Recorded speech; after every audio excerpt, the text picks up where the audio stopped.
Bonjour à tous et bienvenue sur Afrique Sport pour la matinale de ce mercredi 20 juillet 2022 que nous débutons avec le Maroc. Il a arraché la qualification pour la finale de la CAN féminine 2022 à domicile en faisant chuter le Nigeria, triple tenant du titre, au tir au but en demi-finale. Le tout devant un complexe sportif Moulay Abdallah de Rabat qui affichait pas moins de 45 562 supporters en tribune. La Confédération africaine de football révèle que c'est la première fois qu'une telle affluence est enregistrée pour un match de football féminin en Afrique. Le record continental rendra cette soirée encore plus inoubliable pour les fans des Lions de l'Atlas.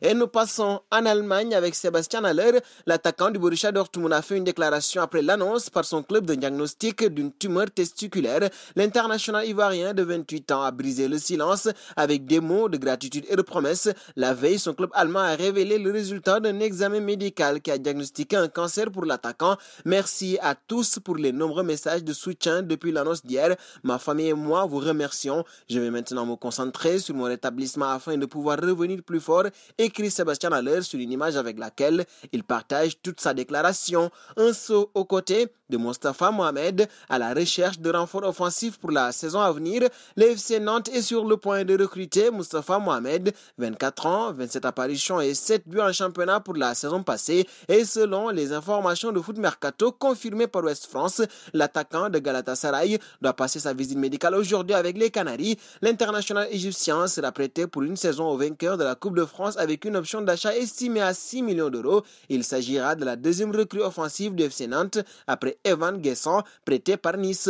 Un bond en Ukraine, en première ligne au vu de sa situation géographique dans le Donbass, la ville de Donetsk et le club de Shakhtar ont déjà payé un lourd tribut dans cette guerre. Aussi, ses dirigeants réclament-ils des comptes à l'instance internationale désormais. Le Shakhtar ainsi a demandé de saisir le tribunal arbitral du sport pour obtenir réparation auprès de la FIFA, estimant son préjudice à 50 millions d'euros, rapporte le média britannique The Athletic.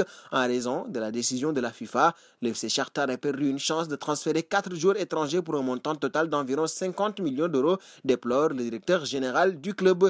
Un passage auprès du Barça. Javier Hernandez va finalement pouvoir se rendre aux États-Unis. Interdit de territoire américain pour s'être rendu 3 fois en Iran lorsqu'il entraînait Al-Sadd, le coach de Blaugrana est sur le point de régler ses problèmes bureaucratiques. Selon Sport, Javi se rendra aujourd'hui à l'ambassade américaine à Madrid pour obtenir son autorisation de rentrer aux États-Unis avant de décoller pour Miami dans l'après-midi. Absent pour le match amical du Barça contre l'Inter Miami, Javier Hernandez sera remplacé par son frère Oscar sur le banc de touche.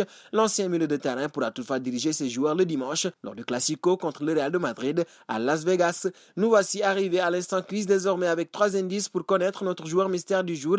Le premier indice, je suis un milieu de terrain de 29 ans évoluant en Angleterre. Deuxième indice, j'ai déjà joué pour 3 clubs dont le Shakhtar Donetsk. Troisième indice, je m'appelle aussi Rodriguez. Qui suis-je?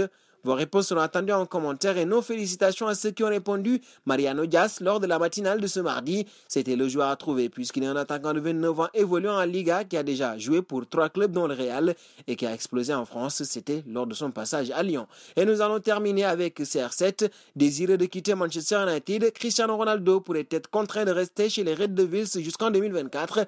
Une clause de prolongation le met dans une position délicate. Présent en conférence de presse, Erik ten Hag a mis un coup de froid sur l'avenir de Cristiano Ronaldo en révélant l'existence d'une clause secrète alors que l'agent du Portugais Jorge Mendes tente de lui trouver un nouveau point de chute. Il en a également profité pour donner son avis concernant sa situation. Il n'est pas à vendre. J'ai planifié la saison avec lui et je suis impatient de travailler avec lui. La situation est toujours la même. Je suis bien informé. Il a également une option pour une saison supplémentaire.